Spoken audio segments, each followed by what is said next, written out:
Y sus brazos se mueven por todos lados, tocan todo lo que no tienen que tocar.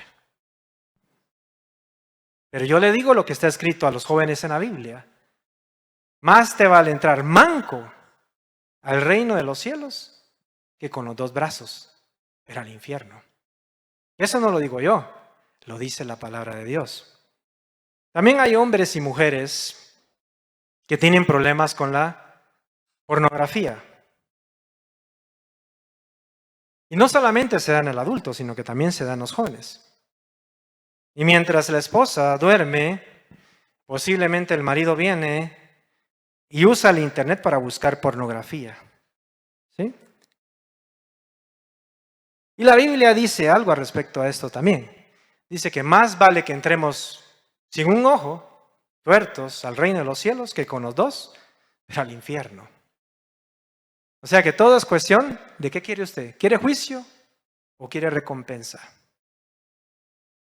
Y la Biblia habla de esa dualidad. Pero no depende del Padre. Depende de lo que nosotros elijamos hacer. Hay un animalito bastante peculiar. Yo no lo conocía, quisiera que lo proyecten acá, por favor. Se llama armiño. Si lo pronuncié mal, discúlpeme, pero nunca había escuchado a este animalito yo antes. Es un mamífero que habita en Europa y que su pelaje es extremadamente blanco. Tan blanco como la nieve. Es más, dicen que cuando es invierno, todavía se pone más blanco su pelaje. Pero es un animalito muy cotizado. Y por eso lo cazan mucho. Lastimosamente ya está en peligro de extinción. Pero hay algo peculiar en este mamífero. Dice que este animalito, este armiño, no tolera estar sucio. Maníacamente tiene la tendencia a siempre limpiarse cuando está sucio. No soporta estar sucio. Pero como su piel es importante, la usan para hacer, qué sé yo, quizás abrigos o bufandas, lo que sea. Entonces lo cazan mucho. Pero usan esa característica del armiño para cazarlo. Van a sus madrigueras, lo asustan para que salga la madriguera, y luego cuando sale la madriguera vienen los cazadores y la ensucian. Y le ponen barro, mezclan el barro con la nieve, o usan brea, pero ensucian la entrada y ensucian la madriguera. Luego sueltan a los perros para que los perros lo ahuyenten nuevamente y lo hagan regresar a la madriguera. Y cuando este animalito regresa a la madriguera y la encuentra sucia, ¿sabe qué pasa? No entra. Prefiere quedarse afuera y enfrentar a sus enemigos. Entre ensuciarse y enfrentarse a sus enemigos, él escoge enfrentarse a sus enemigos. La limpieza para este animalito es más importante que su propia vida. ¿Qué es más importante para usted? Limpiarse, ¿verdad? No importa qué digan, no importa qué tenga que enfrentarse, no importa que lo tengan acorralado, no importa qué clase de pensamientos puedan venir a su mente, usted tiene que mantenerse firme en lo que cree. Usted tiene que mantenerse firme en la santidad. Aunque eso le cueste a usted la vida, pero al final usted sabe que será vida para usted.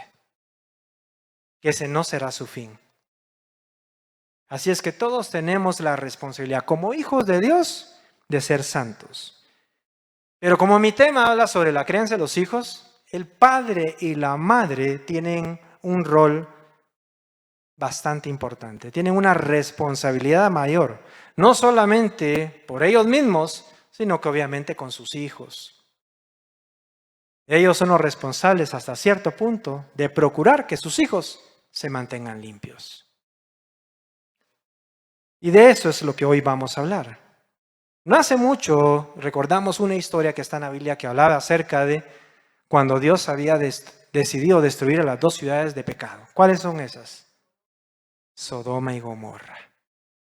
Nadie conocía sus planes, pero hubo un hombre que merecía conocer los planes de Dios.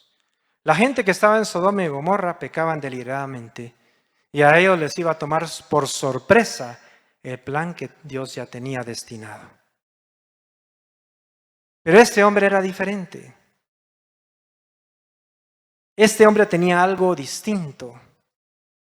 Y ese algo que lo hacía distinto lo hizo digno de que Dios le revelara sus planes. Cuando una persona se mantiene en santidad, Dios le revela sus planes. En Génesis 18, del 17 al 19, dice así: Jehová dijo, encubriré yo a Abraham lo que voy a hacer, habiendo de ser Abraham una nación grande y fuerte, y habiendo de ser benditas en él todas las naciones de la tierra. Escuche bien lo que dice el 19. Porque yo sé, bueno, no yo, el Padre dijo eso, yo sé que mandará a sus hijos y a su casa después de sí, que guarden el camino de Jehová, haciendo justicia y juicio, para que haga venir Jehová sobre Abraham lo que había hablado acerca de él. Si usted es observador en esta escritura bíblica, hay algo muy revelador sobre la importancia que tiene el padre y la madre en la crianza de los hijos. ¿Sí o no? Se nos revela lo que nuestro padre sabía que este hombre sería capaz de hacer. Y muchas veces pensamos que quizás lo escogió Abraham por su apariencia física, no sé. Quizás algunos dirán, tal vez lo escogió por su capacidad intelectual. Pero no fue eso lo que lo hizo digno. Dios lo escogió a él porque sabía que iba a ser un buen padre de familia. ¿Y qué caracteriza un buen padre de familia? Creyente que cría a sus hijos en santidad, que hace que ellos vayan en pos del Señor. Y eso es lo que Abraham iba a hacer. Pero le voy a mostrar otra versión que nos ayudará a tener más claro este concepto. Y aquí hay 3 cosas que como padre de familia Abraham hizo. Y por eso fue bendecido y por eso iba a ser bendición para otros. Dice así en el versículo 19 en esta versión: yo lo he elegido, en la versión nueva, versión internacional, para que instruya a sus hijos y a su familia. Diga conmigo: me eligió para que instruya a mis hijos y a mi familia. Y luego dice, a fin de que se mantengan en el camino del Señor. Diga conmigo: me eligió para que ponga límites y que mis hijos se mantengan en el camino del Señor. Y luego dice, y pongan en práctica lo que es justo y recto. Diga nuevamente, me eligió para que sea ejemplo de practicar lo justo y recto. Y al final dice, y así el Señor cumplirá lo que había prometido. Si se da cuenta, Dios había fijado un estándar. Había puesto una condición que ni el mismo Abraham conocía. Pero como Dios lo conoce todo. Y la condición era que fuera un buen padre de familia. Y por eso lo escogió a él. Y el padre no tenía ninguna duda en que ese hombre iba a hacer lo correcto. Y de la misma manera pienso que si Dios no escogió a usted, me escogió a mí, es porque Él sabe que nosotros podemos hacer que nuestros hijos vayan en pos del Señor. ¿Sí? ¿Usted lo cree o no lo cree? Y esas son las 3 cosas de las cuales yo hoy le quiero hablar. Primero, instruye a tus hijos y a tu familia en la palabra. Ponga límites para que se mantengan en el camino y sea ejemplo. Instruir en la palabra del Señor a tus hijos no es responsabilidad del pastor. Ahí sí no dicen muchos amén, ¿verdad? No es mi responsabilidad. No es la del pastor Rollis, ni la pastora Raquel, ni Evelyn. Es su responsabilidad. Usted tiene el manual de vida, ¿o no lo tiene? En esta nación es bien fácil tener una palabra, una Biblia en su casa. Y en Él está todo lo que usted tiene que enseñar a sus hijos. Ahí encontrará lo que es bueno y lo que es malo. No lo que dice la sociedad, lo que dice Dios, que es bueno, y lo que dice Él, que es malo. Ahí usted le puede enseñar lo que Dios ama y lo que Dios aborrece también. ¿Estamos? Instruya, para que no haya culpa después en usted por no cumplir lo que Dios le está pidiendo en esta noche. Porque Él espera que tanto usted como yo, como padres de familia, podamos criar a nuestros hijos en la santidad. Así que no ponga excusas. No diga, es que no entiendo lo que dice la Biblia.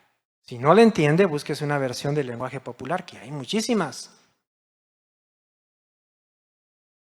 Pero si aún así usted dice que no entiendo ni en esas versiones, pues para eso sí están los pastores. Abóquese a un pastor. O abóquese a un hermano, a un líder de la iglesia, que le pueda ayudar a entender las Escrituras. Pero ¿saben quién le puede ayudar mejor a entender las Escrituras? El Espíritu Santo. Busque de Dios. Y Él le va a revelar la palabra a usted. La gente no necesita de hombres, ya se dio cuenta. La verdad que las instrucciones para criar a nuestros hijos en santidad no son difíciles. Están claras en la Biblia. Así es que sí puede hacerlo. Y no importa en qué versión de Biblia tenga, lo va a entender.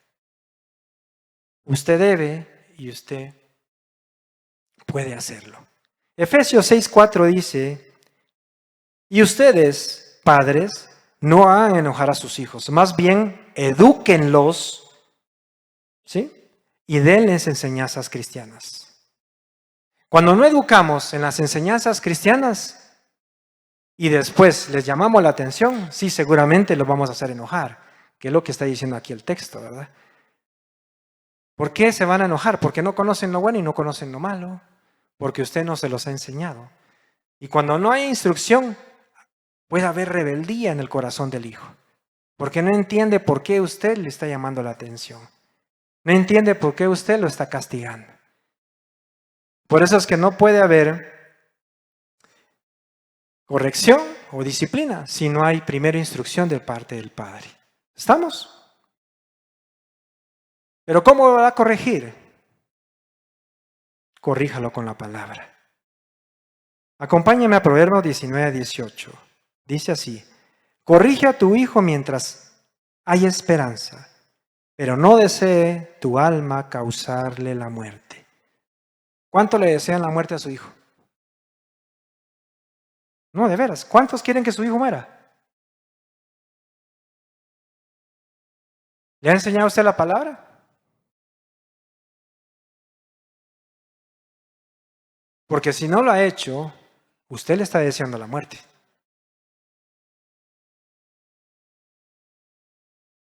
Demuéstrelo entonces. Y corríjalo con la palabra. Y corregir no necesariamente es golpear. No. Corregir, la verdadera traducción de la palabra corregir en la Biblia es enseñar una lección. Así que no necesariamente tiene que venir a aplicar dolor por medio de un castigo o por medio de la vara. Todo va en orden. Primero la instrucción, y si aún así desobedece, entonces usted ya aplica sus medidas correctivas, que ¿cuáles podrían de ser? Los castigos. No vas al fútbol, no van a ir porque vinieron tarde. Y si aún así desobedece, pues entonces ya usa usted la vara del amor. No usa sus manos para golpear a sus hijos. ¿Verdad que no? Ni tampoco usa su boca. La vara. 2, ponga límites para que se mantengan en el camino. Los límites, ¿para qué funcionan o para qué sirven? Son para protegerlos. Los límites son para que no se aparten del camino del Señor. Los límites iluminan el camino por el cual ellos tienen que andar. Recuerdo que hace unos años, o muchísimos años mejor dicho, yo me siento muy joven todavía, pero cuando era niño, quizás tendría unos 5 años, en el lugar donde yo vivía, hacían sonar las sirenas cuando había una emergencia. Esas sirenas sonaban fuertísimas. Se asustaba uno ustedes. Recuerdo, la hicieron sonar las sirenas cuando hubo un incendio. Y pasó sonando la sirena para que nadie saliera de la casa. La otra ocasión en la cual sonaron las sirenas fue cuando fue el terremoto del 76. Penitas, tenía 6 años yo. Pero en esa ocasión sonaron las sirenas por algo diferente. Empezó a sonar la sirena. Inmediatamente todos los padres de familia de cada casa tenían la obligación de llamar a las oficinas centrales para informarse de qué estaba pasando. Y cuando mi papá llamó le informaron de que el problema es que había una avioneta que no podía aterrizar. Ahí venía el pastor Rollis en la avioneta. ¿Sabe usted que es piloto o no? Bueno. No, el pastor Rollis no podía hacer porque estaba muy pequeñito, pues más pequeño que yo. Y entonces la avioneta tenía problemas. Y le pidieron a mi papá que se fuera con su carro al aeropuerto. Colgó él y habló con nosotros. Miren, el problema es que hay una avioneta. Yo ya puse atención y podía escucharlo. Puchica, se oía el motor de la avioneta que estaba teniendo problemas. Mi papá se fue y se fueron todos los padres de familia de todas las casas de la colonia a la pista de aterrizaje. Y es que la pista solo se podía hacer de día porque no tenía iluminación. Entonces le pidieron a todos los padres que parquearan sus carros en dirección de donde la avioneta iba a aterrizar. Unos de un lado, otros del otro lado, para señalizar toda la pista. Al final, el piloto pudo ver la pista de aterrizaje. Pudo aterrizar. Se salvó él y salvó a toda la familia que iba allí. Esos son los límites.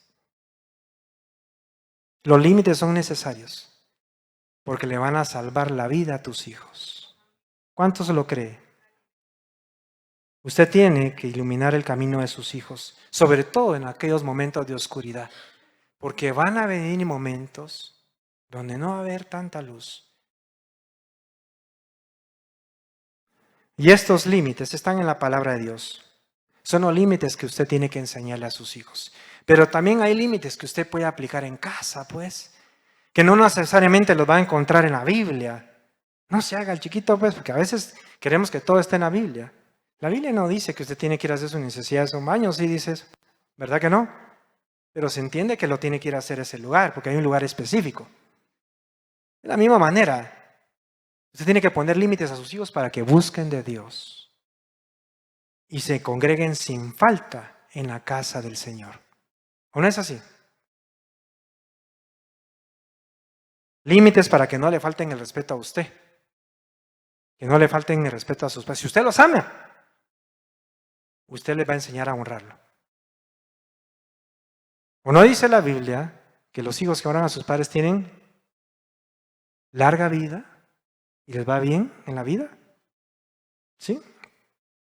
Límites tiene que ponerles, porque ahora estamos en la época de la electrónica, pues, del internet y tantas cosas, en los juegos. Como PlayStation y como Xbox y como cualquier otro, o cualquier plataforma en la cual sus hijos puedan jugar. ¿Por qué? Para que después no tengan sus hijos problemas de déficit de atención. Su hijo no es tonto. Lo que pasa es que pasa más tiempo jugando y después le ponen una maestra enfrente que parece momia, no le va a poner atención. ¿O sí? Es más entretenido el juego. Tiene que poner límites para el uso del internet también en su casa. Porque usted se va a dormir y piensa que sus hijos están durmiendo. Hasta le va a contar un cuento, ¿verdad que sí? Los va a tapar, va, mi hijito, dormite, pues. Usted se va al cuarto y lo primero que hacen es conectarse al internet con su celular, ¿va? O con la tablet que usted le compró.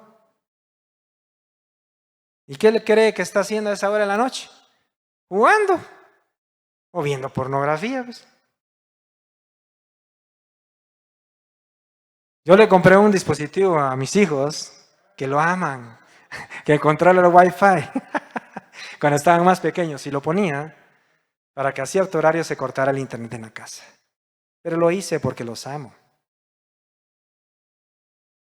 Y felicito en este sentido a la familia Sánchez. Veo que su mamá María del Carmen y sus hijas buscan de Dios como familia.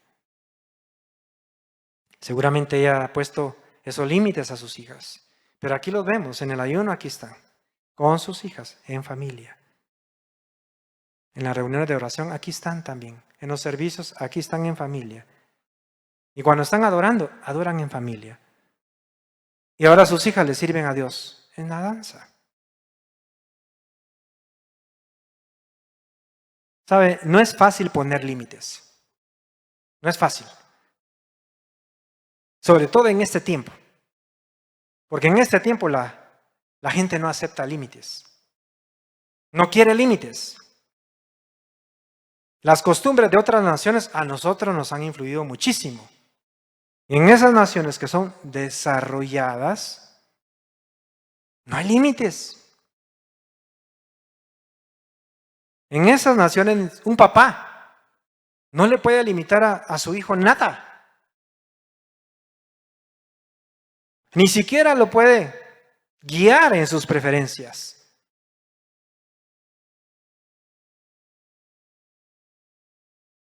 Mucho menos lo va a limitar en los juegos violentos. En esos juegos que están en esos dispositivos. Y por eso es que hoy en Estados Unidos vemos niños, jóvenes, matando a niños y jóvenes en las escuelas. Pero no pueden hacer nada. Porque no se le pueden poner límites. Y cuando no hay límites, los hijos se desenfrenan. Cuando no hay límites, una sociedad se corrompe completamente y se aparta del camino de Dios. Por eso es que para mantener ese amor reverente al Señor, tenemos que poner límites. ¿Cuántos están de acuerdo con eso? Pero ahora el intolerante es el que camina con los límites de Dios. Es evidente, es más que evidente, no tengo que hablar mucho sobre eso, que en este tiempo a lo bueno le llaman malo y a lo malo le llaman bueno. Son más necesarios todavía los límites en este tiempo que en los tiempos bíblicos. Aunque siempre hay peligros, siempre hubo peligros. Hace poco estuvimos con mis hijos en Chamberico. A mí me gusta mucho ir a la playa, fuimos con mis hijos y llegamos, nos metimos al mar. Ellos saben nadar, yo también, bueno, y nos metimos al mar. Normalmente lo que hacemos es que nos gusta jugar con las olas y en eso estábamos. Mi esposa casi no, ella es más prudente y se queda mejor viéndonos, cuidándonos. Y nosotros estábamos ahí, pero de poco en poco uno se va metiendo cada vez más adentro. Y usted ya sabe los peligros que hay en el mar. No hay que tenerle miedo, pero sí hay que tenerle respeto. Entonces nos metimos más adentro. Y de repente, de la nada, aparece un salvavidas. Imagínese un salvavidas corriendo, al estilo Baywatch. Mejor no lo piense así, porque entonces usted ya no va a ser santa. Si se está imaginando ese cuerpo escultural, ¿verdad? Que viene corriendo, ¿verdad? Con una tablita para rescatar a una persona que está en peligro. Ya mero que se hace usted la desmayada o la que se está ahogando para que le dé respiración boca a boca. No, pues así no era este cuate. Era un salvavidas chapín. Porque lo que usted ve en las películas solo pasa en Hollywood. No crea todo lo que sale ahí. Así que este cuate venía con un púlpito incorporado, una panza de 3 meses de embarazo. Pero venía sonando su silbato. Y venía corriendo hacia nosotros. Estaba sonando por culpa nuestra. Cuando al fin llegó, no podía ni hablar, o sonaba el silbato o hablaba, pero las dos cosas juntas no las podía hacer. Bueno, al fin el cuate empezó a hablar conmigo y me empezó a decir, mire, yo he visto aquí muchas familias que pierden a sus hijos, usted. Y los más tristes que terminan en un funeral. Y de una vez me dijo, la espinilla, y de una vez le digo que si ustedes no me hacen caso y se los lleva a la corriente, yo no los voy a meter a salvarlos. Ok, dije yo, mensaje captado. Pucha, que a este cuate le pagan para salvarme y dice que no me va a salvar, ¿va? Pues ese es el salvavidas Chapín. Pero me caló el mensaje ustedes. Y le hice caso. Mis hijos al principio estaban reticentes, decían, pero si míralo, pues, ni nadar, pues este cuate, lo tenemos que salvar nosotros a él. Por eso nos está diciendo que no nos metamos. Pero le hice caso. Y le pedí a mis hijos que por favor no se fueran tan adentro. Y nos quedamos en aguas poco profundas. Y la verdad es que la pasamos bien. Lo disfrutamos muchísimo. Estuvimos a salvos. Los límites salvan la vida de tus hijos. Hay un padre de familia en la Biblia que le puso límites a sus hijos. En un tiempo en el cual el pueblo de Israel pecaba deliberadamente, pero así grueso. Se emborrachaban con vino, exageradamente. Esa era la cerveza. Esa era la cucha de este tiempo, allá en ese tiempo, pues. No sé qué más. Yo la verdad que no me sé los nombres ni los licores porque no tomo, pues. Y de eso pueden dar fe mis hijos.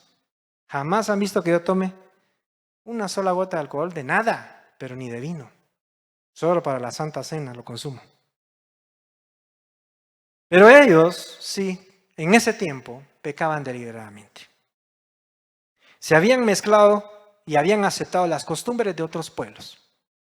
Y Dios estaba molesto. Entonces nuestro padre molesto viene y llama a su profeta, a Jeremías, y le dice, me vas a ir a buscar a donde vivan estos recabitas, al asentamiento donde estén viviendo. Me los vas a ir a buscar, los vas a llevar al templo y en una habitación privada en el templo les vas a ofrecer vino. Jeremías de plano haber pensado, ¿qué onda pues con estos cuates, va? ¿Cómo así? ¿Quiénes son? Pero el profeta obedeció. Gracias a Dios obedeció.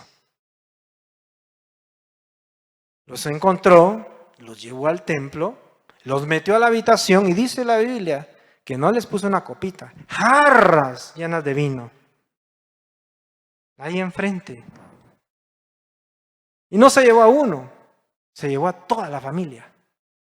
Eran muchos. No sé cómo cupieron ese cuartito, pero era un cuartote.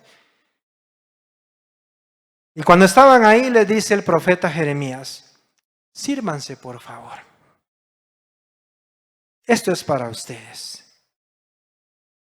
De seguro vienen cansados y necesitan tomar algo. Por favor, sírvanse. Así como dicen, sírvase, por favor, dicen aquí en Shela, ¿va? Sí, dice usted. Y agarra la jarra, ¿va? No. Pero ¿sabe qué dijeron ellos? No, gracias. No. Y entonces quizás vieron la cara de sorpresa del profeta Jeremías, así extrañado, ¿va? Y no queriendo ofenderle, entonces le dan las razones por qué no. Y estas son las razones que yo quiero que usted escuche. Jeremías 35, 6 al 8 dice, dijeron ellos, no beberemos vino porque Jonadab, hijo de Recab, nuestro padre, nos ordenó diciendo, no beberéis vino jamás, jamás, ni vosotros ni vuestros hijos. Mire la siguiente instrucción, no edificaréis casa, ni sembraréis simiente, ni plantaréis vina, ni poseeréis ninguna, sino que habitaréis en tiendas todos vuestros días. Que no pusieran su amor en las riquezas. ¿Se da cuenta? Sino que habitaréis en tiendas todos vuestros días para que viváis muchos días en la tierra donde serán peregrinos. Sabía que su residencia era temporal. Luego en el 8 dice, y nosotros hemos obedecido la voz de Jonadab, hijo de Recab, nuestro padre, en todo lo que él nos mandó de no beber vino en todos nuestros días, ni nosotros, ni nuestras mujeres, ni nuestros hijos, ni nuestras hijas. Nadie. Esta familia había recibido una instrucción de un antepasado, 250 años, ya estaba más que muerto. Ya no estaba ahí. Pero la instrucción seguía de pie. Los límites seguían firmes. Ya, bueno, fueron los límites que no solamente trascendieron su tiempo, sino que generaciones después seguían respetando los límites de su familia. Es increíble. Pregunto yo, ¿qué hubiese hecho usted en lugar de ellos? Piense, ¿qué si hubiera sido yo el que lo invito? O un profeta reconocido. Yo no hubiera podido ser porque yo no tomo vino. Pero un profeta reconocido, de los de renombre. Y lo lleva al templo, y lo lleva a una habitación privada, y le da vino. No una jarra, pues. Hubiera dicho no.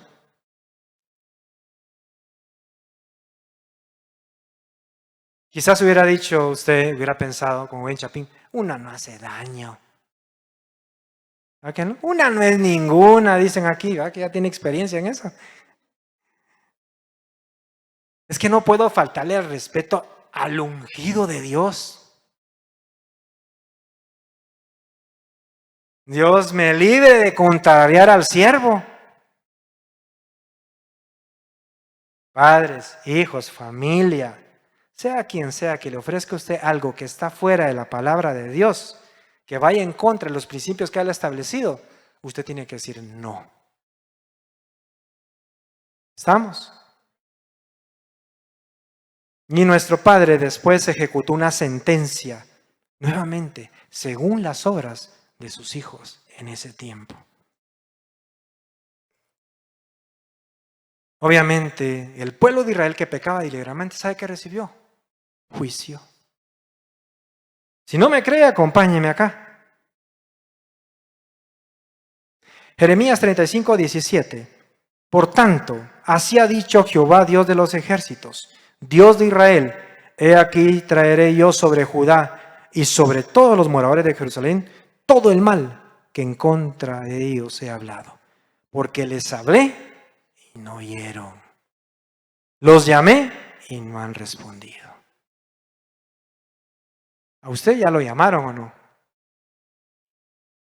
Tiene que responder a su llamado. Sea santo. Haga que sus hijos sean santos también. Tus hijos necesitan estos límites para poder caminar en santidad. ¿Estamos? Y esto fue lo que recibieron los recabitas y supongo, ellos recibieron recompensa, no juicio, los recabitas. Y supongo que usted quiere la misma recompensa para sus hijos. Vea la recompensa que ellos recibieron. Jeremías 35, 19. Por tanto, así dice el Señor de los ejércitos, el Dios de Israel, a Jonadab, hijo de Recab, no le faltará hombre que esté delante de mí todos los días. Ponga límites a sus hijos y hará que la recompensa de Dios se cumpla en ellos. Y no habrá un hombre, no habrá un hijo en su familia que no esté delante de la presencia de Dios todos los días. ¿Cuántos quieren eso? Pues ya sabe lo que tiene que hacer. Y por último, sea ejemplo en practicar lo justo y recto. Mire, nuestras palabras son importantes, pero son más poderosas cuando van avaladas por nuestro ejemplo. Usted no sea de los que digan, haz lo que yo digo,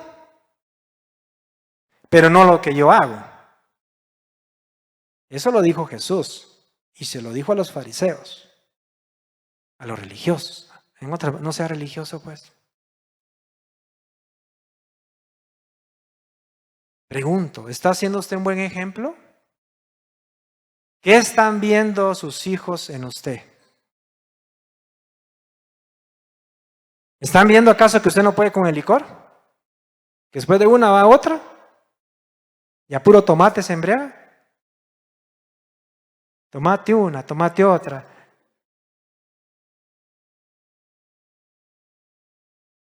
O ustedes también de aquellos que alaban al Señor aquí, aleluya, gloria a Dios, los domingos, en los ayunos, pero se va a su casa y le grita a su mujer, o le pega a su mujer, o la mujer le pega al marido, o le grita al marido porque se da en 2 vías, ¿sí o no? Sí, se lo traga Chavita. Dígalo, hermano, no tenga pena. Porque usted le puede enseñar a sus hijos acerca de integridad.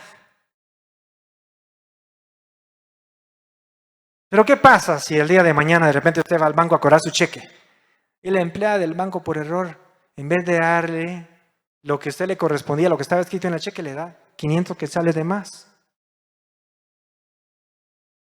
Y usted se va celebrando y hasta le da testimonio a sus hijos.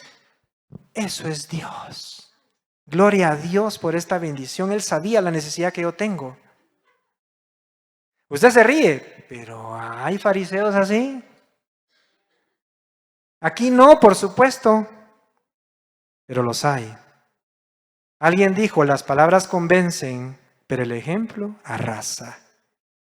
Y yo te digo hoy, convence con tus palabras y arrasa con tu buen ejemplo a tus hijos por el camino de santidad. Pero ¿por qué cree usted que estos recabitas obedecieron a ese antepasado? ¿Por qué cree?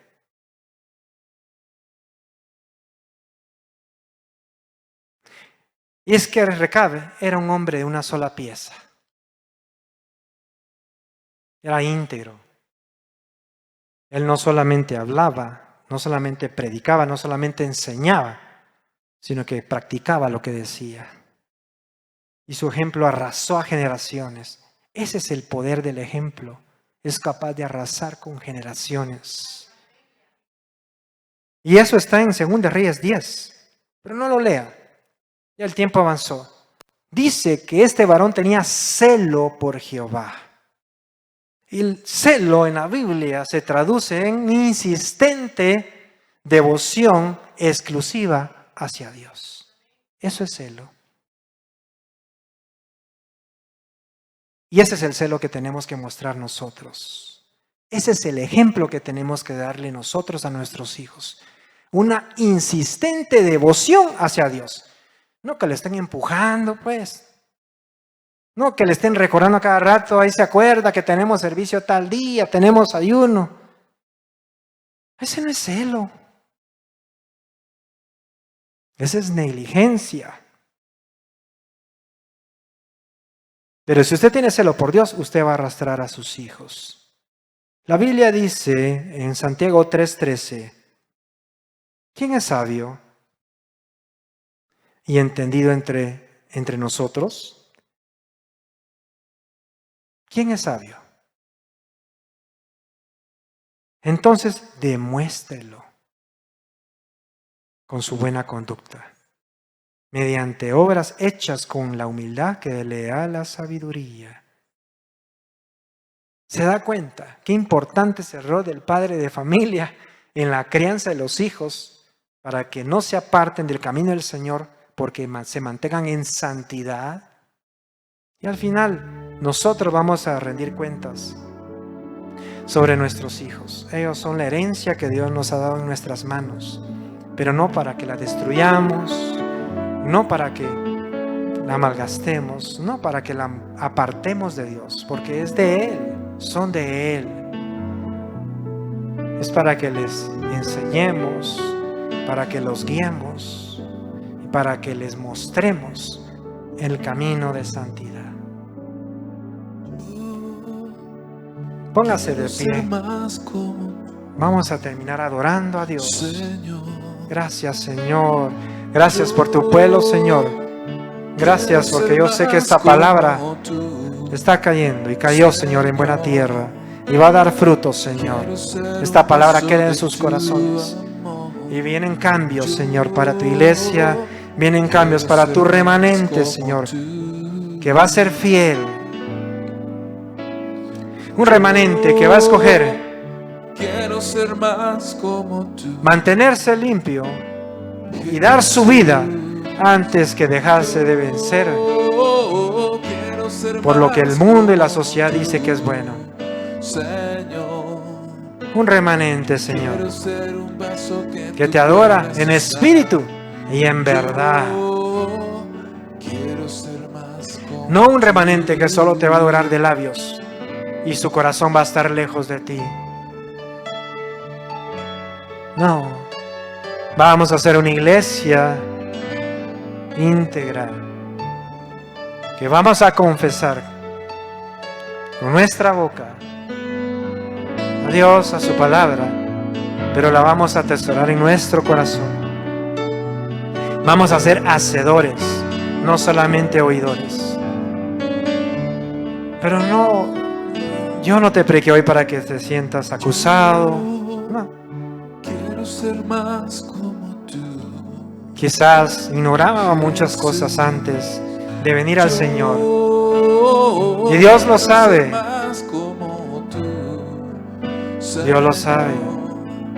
No puedes volver atrás. No puedes regresar el tiempo. Pero sí puedes cambiar tu semilla. Lo que antes plantaste, ya lo desarraigó Jesús con su sacrificio. Cuando antes caminabas en pecado, adorando a otros dioses, pero ahora que reconociste a Jesús en tu corazón, tú tienes y puedes plantar una semilla diferente. Y tienes que creer que esa semilla va a dar fruto en el corazón de tus hijos. No hay nada imposible para Dios. Quiero ser más como tú. Espera en Él, confía en Él. Si así has sembrado todo este tiempo y tú no te has apartado, pero aún así no ves esa promesa cumplida en tus hijos, Dios no te ha olvidado. Dios no te ha olvidado. Y lo que Él cumple, lo que Él promete, Él lo va a cumplir. Quiero ser más. Pero sigue esperando, sigue confiando, sigue poniendo esperanza sobre esperanza, como lo hizo Abraham. Ya ustedes jóvenes, que hoy están viviendo tiempos difíciles, en una generación donde no hay límites, donde el pecado, allá no se le llama pecado. Quiero ser más como tú. Ustedes conocen la palabra de Dios. No pueden alegar ignorancia. Hay muchas cosas que han escuchado aquí o que han escuchado en sus casas. No hay justificación para que el que conoce la verdad y aún así decide pecar deliberadamente. No hay otro sacrificio, dice la Biblia. Ya Jesús lo hizo todo por nosotros. Y tú no te puedes parar encima de ese sacrificio. Pero aún así, papá es bueno. Papá es bueno.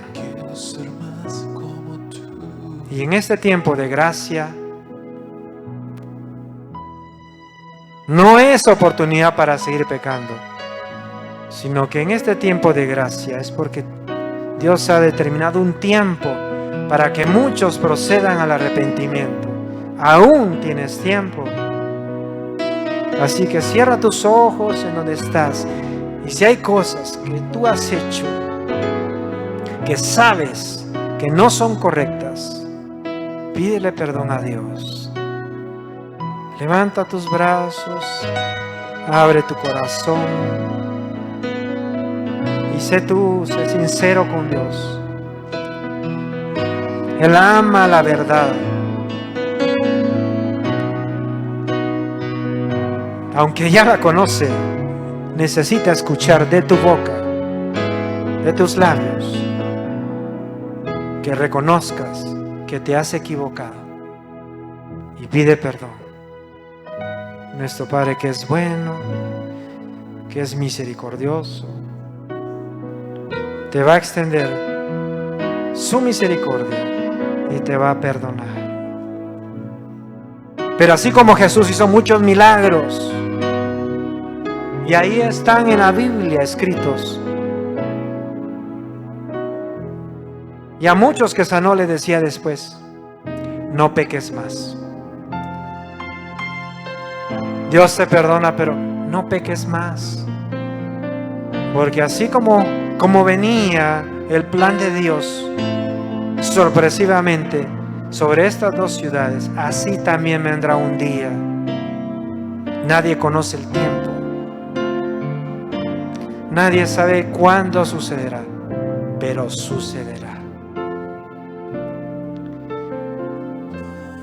Y cuando eso suceda, Quiero ser más como tú. tú, si caminas en santidad, Señor, entrarás. quiero ser Estarás más en las bodas del Cordero. Señor, Santifícate cada día. paso de tu amor. Mientras tenga vida, Yo santifícate. ser más como Vive en santidad. No es una opción. Para eso fuiste llamado. Dios es santo Señor, y tú tienes que ser santo. Apartado para Dios eres, como tú. pero tiene que haber una diferencia entre los que son apartados y los que viven en el mundo. Tienes que ser luz, tienes que ser sal. Ser más como tú.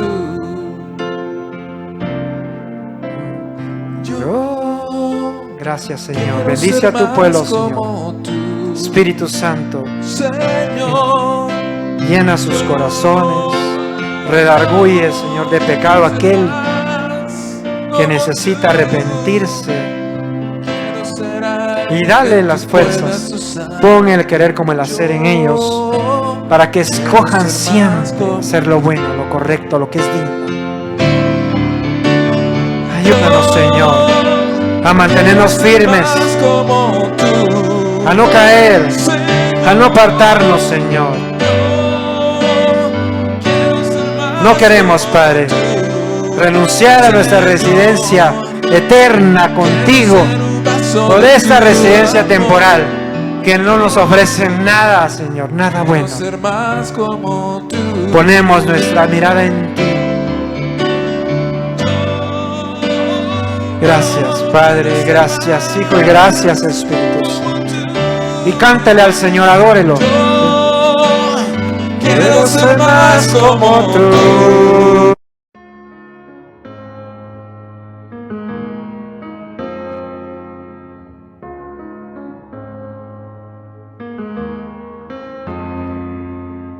Quiero escoger el mejor lugar y la mejor parte que me puedes dar es estar a tus pies y allí descansar.